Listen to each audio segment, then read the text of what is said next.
Great Smoky Mountains National Park is the most visited national park in the United States, and the Alum Cave Trail to Mt LeConte is probably the crown jewel hike here in the park. It's also one of the most popular hikes on the east coast of the United States. One of my favorites, definitely a bucket list worthy hike. I've done it many times. In this video, I'll show you how to do it. But just a heads up, there's a little bit of work, right? Because it's a mountain, so you have to do some climbing. I'm here with my friend Steven from Overwatch and Rescue, who's never done this hike. So we just got up to the summit. We're up here in the views. Was it worth the effort? Absolutely amazing. The views are definitely worth it. And you're a great guide. So it made it all the better. Well, there you have it. So let me show you how to do it so that when you come here, you'll know how to do the hike safely and maybe see some things along the way that you didn't even know about. And a big thank you to Overwatch and Rescue, who covered the travel expenses for this trip and made this guide possible. All right, here we are at the Alum Cave Trailhead, and I'll give you some information about parking here at the end of the video. You can see there's a trail sign here. A lot of people will use this trailhead just to go to Arch Rock or the Alum Cave Bluffs. Beautiful hikes on their own, and you'll get to see what that looks like in this video as well, because we're going past those. First bridge crosses the west prong of the Little Pigeon River, which is the river that follows the road, so if you've been driving, you might have seen it. Also a good place for fly fishing for rainbow trout. And shortly after that, we're going to go over another bridge. This is going to be the Alum Cave Creek, which we're going to be following upstream. And by this point, it's only a couple minutes into the hike. It's going to feel way different than all of the hustle and bustle along the road there, all the roadside attractions. It's amazing what just hiking for a few minutes will do in terms of peace and quiet. And we left at dawn in this video, so we beat a lot of the crowds here. And there's stairs along the way. You can see the trail is in good condition. I've seen it improved over the years as we go up here along the creek. The beginning of the hike is actually pretty mellow. It's uphill, but it's, a gradual gradient here, not too steep as we keep going up here. But it's just beautiful on its own to follow this creek up. Eventually we're going to peel off of the Alum Cave Creek, and we're going to follow the Styx Branch, another smaller creek. We're going to follow this upstream. One of the things I like about the beginning section is all of these bridge crossings. They're fun, number one. They're definitely photogenic, and it definitely feels like you are in a special place and a very special trail, and you can kind of understand why this is such a popular hike here. About 1.4 miles, we're going to reach Arch Rock. Very picturesque. The rock underneath has been eroded away, leaving the harder rock outside, leaving a cave that we go up these stone stairs. And this is pretty steep, but, it's not too long. And once you get to this very steep part here, the stairs continue for a little bit, giving you a taste of what to expect a little bit later as the trail slopes upward as we go here. And you'll also notice the first cables. There are some cables to hold on to. There's no real narrow section of trail. I'd say the trail is at least 4 feet wide in all the places, but if it was slippery or snowy or wet, you could hold on to the side there. Also worth mentioning, this is a proper backcountry hike, so you should be prepared accordingly. Have a paper map, have some kind of a headlamp or a flashlight. Wearing trail runners helps. And if you want to know what the good gear is or what I'm using, I have a non-sponsored page on my website. Just go to HikingGuy.com/gear, and you can see what I'm using. But be prepared if you're out here. This is not just a little stroll. This is a hike, as they say. After about 2 miles, the views will open up. This is Inspiration Point, and after being in the trees for a while, you can get some nice views. That's Little Duck Hawk Ridge on the right-hand side. It's an area that's closed to protect the nesting raptors that are there. And shortly after Inspiration Point, we're going to have a set of steep stairs all the way up to Alum Cave Bluff, which is right here. It's actually an 80-foot high wall bluff, a bluff right here. It's not really caves per se, but it's an overhang. And over the years, people have chipped away here to get at the minerals.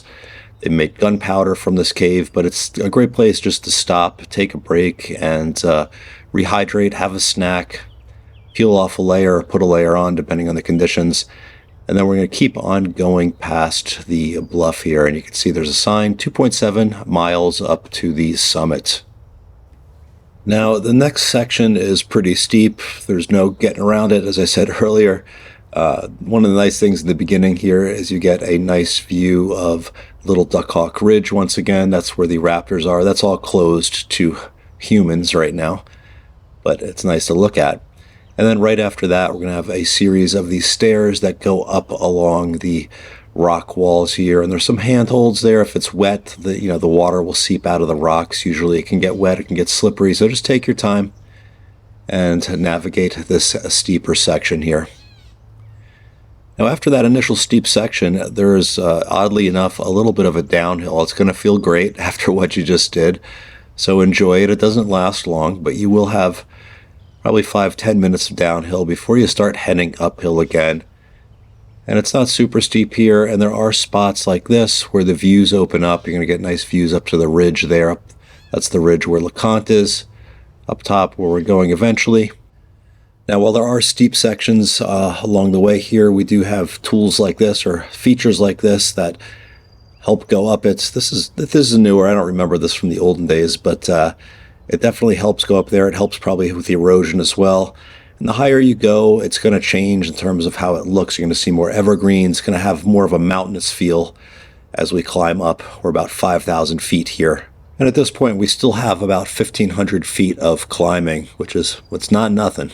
Here you can see some of the water seeping out of the cliffs. Just use the handholds here. And as you go up, it's tough, but there are lots of spots like this where you can stop and get a break through the trees and get some of these classic Smoky Mountain views here. These are like the pictures that you see in postcards and everything of the rippling Appalachian Mountains in the distance. Now we're almost there as we go up. This is one last cliff. I wanted to show you this because it's probably the narrowest that the trail gets. Not too bad, and again, you have the cables to hold on to. And as we get up, obviously the views improve, and they are pretty spectacular.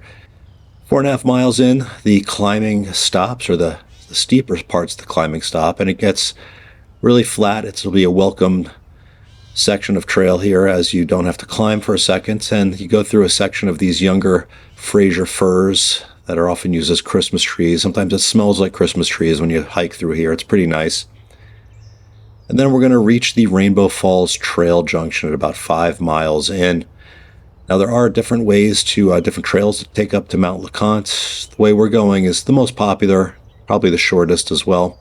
We're going to make a right at this junction and continue heading uphill. While we do have to go uphill from here, it's definitely a little bit more mellow and not so steep. You can get an idea of it here. And when we get up to this trail junction, you'll see a left-hand turn for the lodge up ahead. We're going to stop there on the way back, but instead we're going to go up to cliff tops. We're going to make the right-hand turn here and do a short stretch up to a very scenic viewpoint. You can see here just 0.2 miles. I'm going to give you kind of a little best of tour up at the summit, and we will come back to the lodge. But when you get to the top of that little trail stretch there, make the right-hand turn and keep going straight. It's going to look nice from the beginning, but you want to go to this point here where there's this exposed cliff here, about 5.2 miles in, and you're going to get some incredible views here. And you're going to be able to see, I guess, west here, and you can see along the ridge. That's the ridge that we came up. That's the way we came up here. We were down there. I showed you a shot looking up. That was looking up here, where we are right now. And if you look off to the right from here in the distance, you're going to see the outskirts of Gatlinburg, which is the kind of main town for the park, at least in this area. Don't go past this point because it's the area for nesting raptors once again. But what we're going to do is we're going to go back the way we came for a little bit, but instead of going back down towards the lodge on the left-hand side, we're going to go straight. This is a scenic little section of trail that will bring us back on the trail towards the summit. And we're going to go through this neat section of blowdowns here. You can see all these trees have been blown down by the weather coming up through here, I guess. And you're also going to get nice views down to Newfound Gap, which is one of the trailheads along the Appalachian Trail and roadside attraction. And after a short stretch on that trail, we're going to rejoin the main trail, make the right, and head up towards Mt LeConte, the summit. Right after that turn, we're going to go past the Mt LeConte shelter. So if you want to do camping, so if you're not staying in the lodge, but you want to do an overnight, you can book these shelters. There's a bunch of them here in the park, and similar shelters are all along the Appalachian Trail. But otherwise, we're going to keep going up the trail. There's a little bit of uphill, And the summit, the actual summit, is easy to miss. You're going to have to look off to your right. There's a big pile of stones with a cairn on it, and this is the actual summit. It's in the trees, but this is the highest point on the hike here. Not the highest point in the park.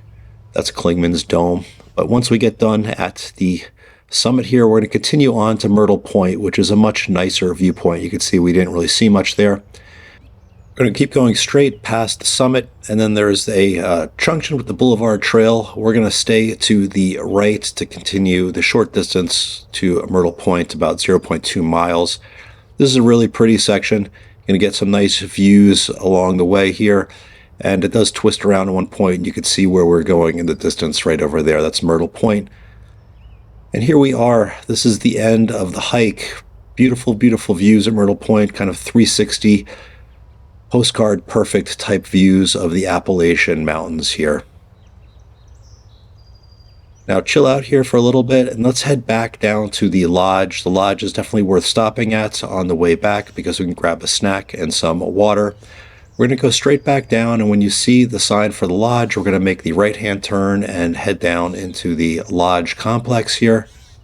Now this is a cool lodge. You can book this books out pretty quickly, but it's hike-in only, so you can't get here by a car. Obviously you have to hike up to this.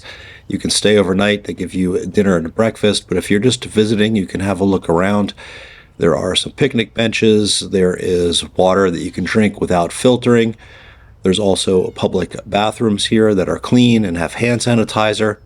And if you get here during lunch, usually the gift store is open, and at the gift store you can buy like a sack lunch or a snack here and sit outside and enjoy it.